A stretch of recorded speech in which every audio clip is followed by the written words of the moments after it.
Hello whiskey lovers and welcome to another one of Mark's Whiskey Ramblings.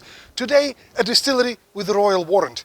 Now there's a few like Royal Bracla or Glenurry Royal, albeit closed. Royal Lochnagar, for example. But there's also another one that does not put Royal in its name, even though it could, because it has a Royal Warrant as well. And I'm talking about an Islay distillery. Prince Charles, now King Charles III.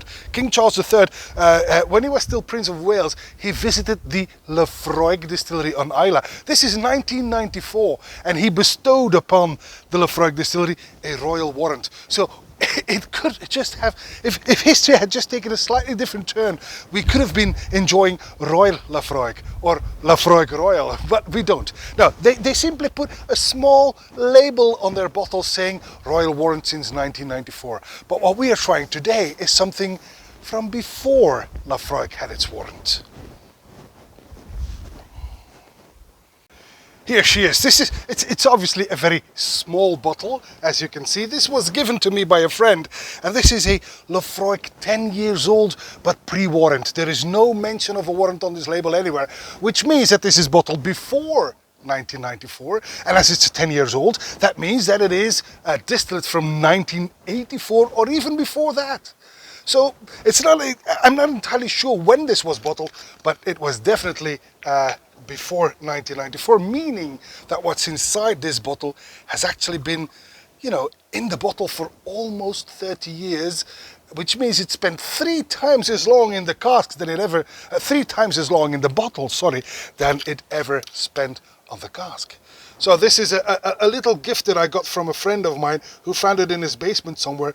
It's only 200 milliliters, but this is a Laphroaig 10 years old, bottled at 43% ABV, and obviously bottled before 1994. Right, let's find out if this old Laphroaig 10 years old is much different than the new modern 10 years old that we get to try today.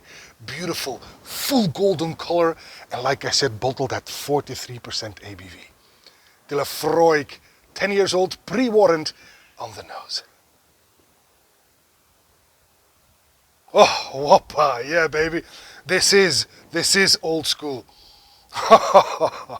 Yes, this is a Laphroaig with a delicious note of charred wood, some peat and apples, some oranges, some salted caramel in there, and some bacon as well. But the whole is complemented with a soft touch of black pepper, some licorice, and a hint of stockfish.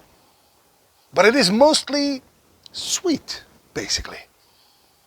Beautiful, beautiful, and not so much peat in your face as today on the palate.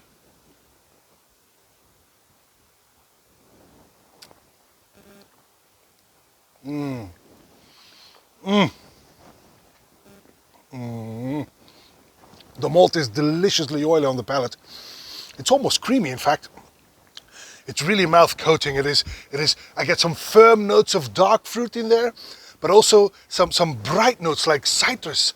And then there's this tight peat in there as well, versus an extinguishing fire on the beach. It's actually quite beautiful. It's also got a salty edge against some caramelized wood and some ashes.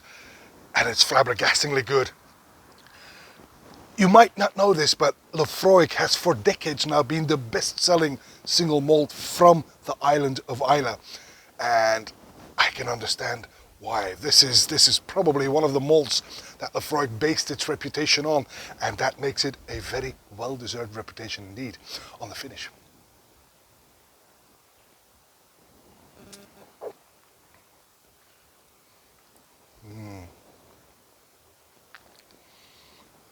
That finish is long.